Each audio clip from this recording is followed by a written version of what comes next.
le prénom du jour, c'est le prénom Eugénie. Donc ce prénom obtient une note de 4 sur 5 de moyenne sur 95 votes déposés par les internautes. En revanche, les porteuses du prénom Eugénie, quant à elles, donnent une note de 4,1 sur 5 donc de leur prénom avec une moyenne de 331 votes. Donc vous avez vu quand même que ce prénom est beaucoup voté, c'est un très beau prénom, aucune signification malheureusement, j'ai juste trouvé ça. Donc vous saurez en tous les cas que le prénom Eugénie a eu beaucoup de votes. Je vous souhaite de passer une agréable journée et avant de vous quitter, je vais vous dire que cette semaine a été particulière pour moi avec vous car vraiment j'ai passé une excellente bonne semaine. Que ce soit dehors avec vous, avec la pluie ou là, ou en live ou en publication. Vraiment une belle semaine que j'ai passée, surtout dans les émissions car nous étions dans le thème de Desperate Housewives. Vous avez vu la saison 1, la saison 2, la saison 3, la 4, la 5, la 6, la 7 et la 8. Moi, mes préférées, c'est les 3 dernières. La 6, la 7 et la 8. Moi, je vais vous parler de ces 3 dernières parce que c'est vraiment mes saisons préférées. La 6, je l'adore parce qu'il y a Angie, une ancienne terroriste, qui a été omnibulée par un homme. Il s'appelle Patrick. Donc c'est un homme qui a abusé d'elle en tuant des gens avec elle, en lui faisant fabriquer des bombes. La saison 7, c'était avec René, donc René qui m'a beaucoup fait rire. Très très belle saison également. Il y avait également le bricolo, hein, parce que Brioche, qui va aller avec le bricolo et par amour quand même se jette dans la boue et boit de la bière. Boire de la bière au boulot et se lancer dans la boue, c'est très rare. Et la saison 8, pourquoi est-ce que c'est ma préférée également? Parce que déjà, c'est une saison très triste. Vous savez que Gabriel s'est fait violer en étant très jeune par un homme vraiment qui est très très méchant. Voilà, très très égoïste, donc qui l'a violée pendant sa jeunesse. Sa mère n'a jamais voulu la comprendre, la pauvre. C'était une femme incomprise malheureusement.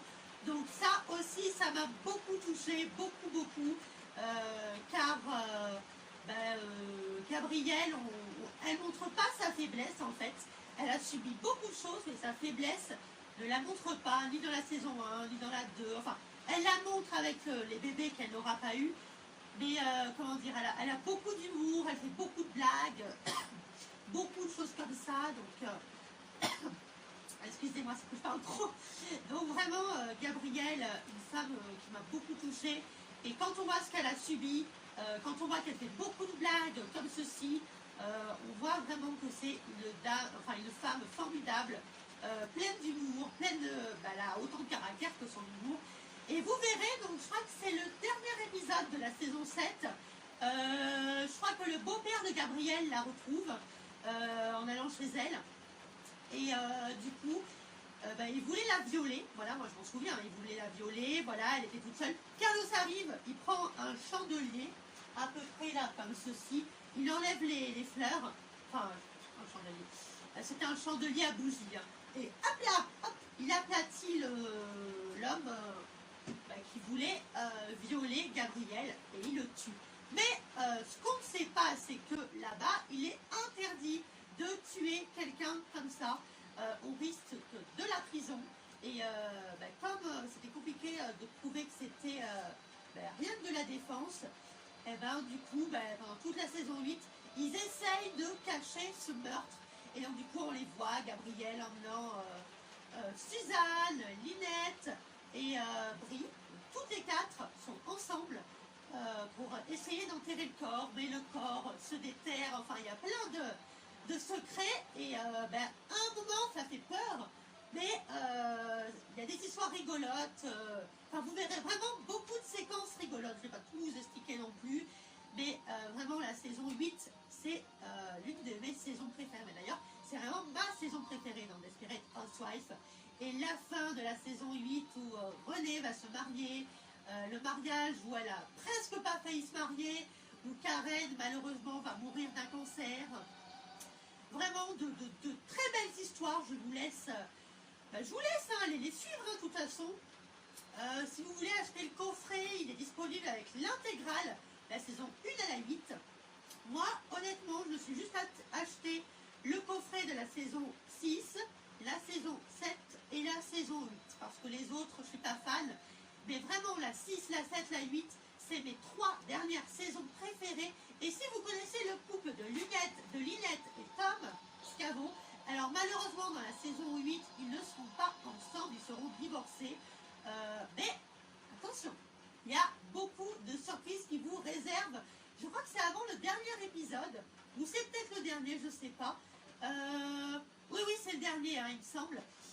Non, c'est l'avant-dernier, il me semble. Et du coup, Lynette et Tom, oui, après un an de rage l'un vers l'autre, ils se réconcilient. Lynette fait tomber les glaçons par terre et ils se réconcilient. Donc vraiment, vous verrez la saison 8, des belles scènes et beaucoup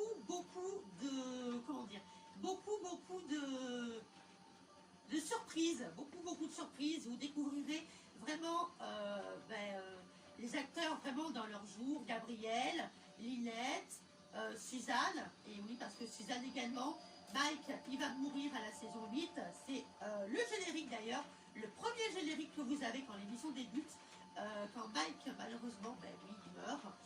Donc une terrible tragédie, Suzanne pleure énormément, donc la saison 8, elle également, c'est très compliqué pour elle de la faire. Mais en tous les cas, la saison 8, c'est vraiment ma préférée, parce que c'est triste et il y a vraiment beaucoup de choses, beaucoup de surprises. Donc vraiment, une belle saison à découvrir. Si vous ne connaissez pas la série Desperate Housewives, les 3 dernières saisons que je vous conseille, c'est la 6, la 7 et la 8. En tous les cas, merci cette semaine de m'avoir suivi dans la semaine spéciale Desperate Housewives. Une très bonne semaine que nous avons passée ensemble avec des belles musiques, de beaux génériques grâce à cette série. Donc vraiment une belle semaine que nous avons passée ensemble. On se retrouve demain lundi pour débuter une nouvelle semaine. Et attention, la Saint-Valentin arrive, donc le studio sera certainement redécoré. On se retrouve demain dans la joie, dans la bonne humeur. Bisous à tous. Et oui, si nous pouvions changer le passé, mais nous pouvons heureusement changer notre futur. La vie est parsemée d'épines plus que de fleurs. Alors maintenant, à partir de ce moment, faites ce que nous aimons. Avec un petit coup de fusil, n'importe quand nous pouvons mourir. La vie n'est pas éternelle, alors toujours faisons ce que nous aimons, quoi qu'en pensent les membres de notre famille. Vivons pour nous, pour nos propres choix, ayant nos propres styles, notre propre travail, ayant nos propres pensées, nos propres amours. Ne jamais laisser personne décider pour vous, quoi qu'il arrive. Car la vie, nous la méritons et personne ne doit la décider à notre place. Soyons fortes, soyons solidaires entre nous.